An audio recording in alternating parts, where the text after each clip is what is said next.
ಲಕ್ಷ್ಮತೆ, ದಯವಿಟ್ಟು ನಿಮಗೆಲ್ಲ ಮಾತಾಡ್ಬೇಡಿ. ನಾನು ನಿಮ್ಮ ನಂಬಿಕೆಗೆ ದ್ರೋಹ ಮಾಡಿದ್ದೀನಿ ನಿಜ. ಆದರೆ ಅದು ನನ್ನ ಪ್ರೀತಿನ ಉಳಿಸ್ಕೊಳ್ಳೋದಕ್ಕೆ ಲಕ್ಷ್ಮತೆ, ನಿಮ್ಮ ಮನ್ಸಿಗೆ ನೋವು ಮಾಡಬೇಕು ಅಂತಲ್ಲ. ಈಗ ನೀವು ನನ್ನ ಕ್ಷಮಿಸದೆ ಹೋದ್ರೆ ಅದು ತಪ್ಪಲ್ವ ಲಕ್ಷ್ಮತೆ? ಕ್ಷಮೆ ಕೇಳೋದಕ್ಕೂ ಒಂದು ಯೋಗ್ಯತೆ ಇರಬೇಕು. ಅದನ್ನ ನೀನು ಕಳ್ಕೊಂಡಿದ್ಯಾ. ದಯವಿಟ್ಟು ಹಿಂಗೆಲ್ಲ ಹೇಳ್ಬಿಡಿ.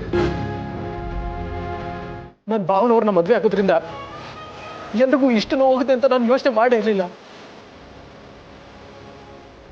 ನನ್ನ ನೋವು, ನಲಿವು, ಸಂಕಟ ಎಲ್ಲ ನಿಮ್ಮ ತಾವು ಹೇಳ್ಕೊಳ್ತಿದ್ದೆ. ನೀವು ನನ್ನ ಬಂಧು ಆಗಿದ್ರಿ. ಈಗ ನೀವೇ ನನ್ನ ಅರ್ಥ ಮಾಡ್ಕೊಳ್ತಿಲ್ಲ ಅಂದ್ರೆ ನನ್ನ ಜೀವನದಲ್ಲಿ ಏನು ಸಾಧನೆ ಮಾಡಿದ್ದೀನಿ ಅನ್ನೋದು ನನಗೆ ಅರ್ಥ ಆಯ್ತಿಲ್ಲ. ಲಕ್ಷ್ಮತೆ, ನೀವು ನನ್ನ ಬೈರಿ, ಒಂದೇಟು ಹೊಡೀರಿ, ಆದರೆ ನನ್ನ ಜೊತೆ ಮಾತಾಡದೆ ಇರಬೇಡಿ. ನಿಮ್ಗೆ ಕೈ ಮುಗಿದು ಬೇಡ್ಕೊತೀನಿ, ನನ್ನ ಕ್ಷಮಿಸ್ಬಿಡಿ ಲಕ್ಷ್ಮತೆ. ಪದೇ ಪದೇ ಇದನ್ನ ಹೇಳ್ಬೇಡ. ಕಲ್ಲು ಕೂಡ ದೇವ್ರಾಗತ್ತೆ. ಆದ್ರೆ ನೀನು ದೇವ್ರ ತರ ಇದ್ದು ನನ್ನ ಜೀವನದಲ್ಲಿ ಬಿರುಗಾಳಿ ಎಬ್ಬಿಸ್ಬಿಟ್ಟಿಯಲ್ಲ. ನಿನಗೆ ಕ್ಷಮೆ ಅನ್ನೋದು ಯಾವತ್ತೂ ಸಿಗಲ್ಲ. ಲಕ್ಷ್ಮತೆ